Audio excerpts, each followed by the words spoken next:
Hello, ta chapa gal hang ho. Nammi teo ki ho khan khuding gyal na in tunin nang ho na chi ma satawi.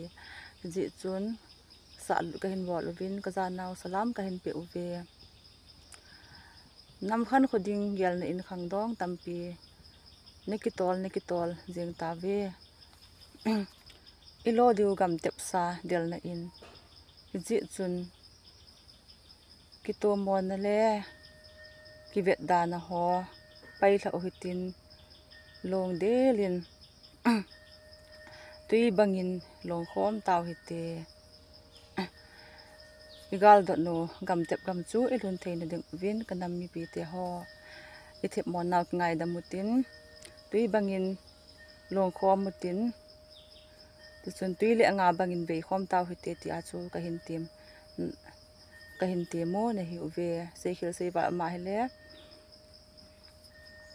ki ngai da mutin nei ne he them win lang chu jong la ka se ki nom je hele athi imang I chana chu I movement ha che ti na in ji chun lungneu nan la potin ki til kho nan mangute ti chu ka hin vai la nom naw pen na hi ve ka nam pi te ho